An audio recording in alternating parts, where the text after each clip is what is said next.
या इनके दिलों पर मोहर है।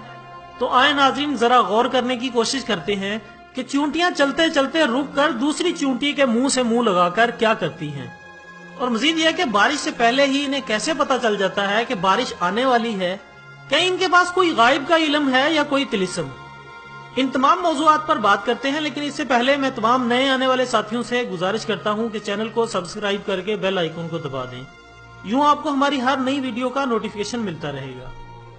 ख़वातीन और हज़रात, चींटियों से मुतालिक सूरत नमल की आयत 17 और 18 में अल्लाह ताला इरशाद फरमाता है, और सुलेमान निकले अपने पूरे लश्कर को लेकर जिसमें इंसान, जिन और तमाम जानवर थे। फौज बंदी किए हुए जाने लगे, यहाँ तक कि वो गुजरे वादी नमल से जो चींटियों की वादी थी। एक चींटी ने दूसरी चींटी से कहा, ऐ चींटियों, अपने घरों में घुस जाओ, कहीं तुम्हें सुलेमान और इसकी फौजें न पीस डालें और इन्हें खबर भी न हो। और सुलेमान ने जब इस चींटी की बात सुनी तो बहुत मुस्कुराए और अपने लश्कर का रुख मोड़ लिया। ख़वातीन और हज़रात, चींटियां हजरत सुलेमान से बात करती थीं और अल्लाह ने सुलेमान को इनकी बात समझने की सलाहियत भी दी थी। जो बात कुरान ने 1400 साल पहले बताई, आज की जदीद साइंस मुख्तलिफ तजर्बात करने के बाद इस नतीजे पर पहुंची है कि चींटियां एक जबरदस्त माशरती सिस्टम में रहती हैं और इतने कॉम्प्लिकेटेड सिस्टम से बात करती हैं कि अक्ल दंग रह जाती है। साइंस ने बताया कि चींटियां आवाज से बात नहीं करती, बल्कि चींटियां डेटा पास करके बात करती हैं, और इनका तरीका ये होता है कि वो अपने मुंह से एक मवाद निकालती हैं और सामने वाली चींटी के मुंह पर चिपका देती हैं, और दूसरी चींटी इससे सारा मैसेज डिकोड करके समझ लेती है। इसलिए आपने अक्सर देखा होगा कि चींटियां चलते चलते रुककर दूसरी चींटी के मुंह से मुंह लगाकर आगे चली जाती हैं। ये वो प्रोसेस होता है जिसमें वो डेटा पास करती हैं।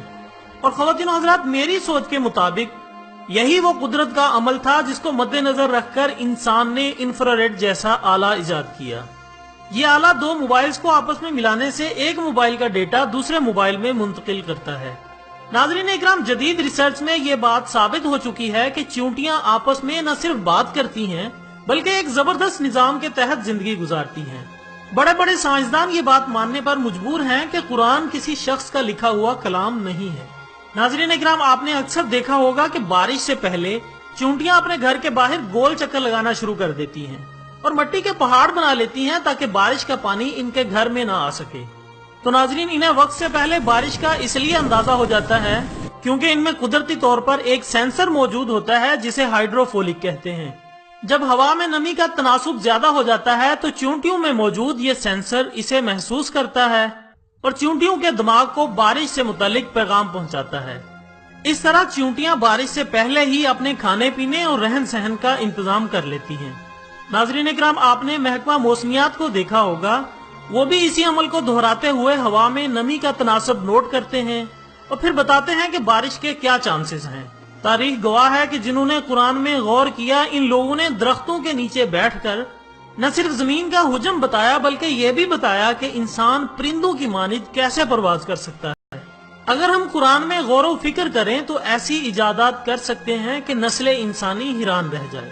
अल्लाह कुरान में बार बार फरमाता है, क्या ये कुरान में गौर नहीं करते, क्या ये अकल नहीं रखते। इसमें अकल वालों के लिए बहुत सी निशानियां हैं। नाज़रीन इकराम, अल्लाह ताला हमें कुरान पाक को समझने और इस पर अमल करने की तौफीक अता फरमाए। एक नई वीडियो के साथ दोबारा हाजिर होंगे, तब तक के लिए इजाजत दीजिएगा। अपना दोस्तों, रिश्तेदारों और गिरदों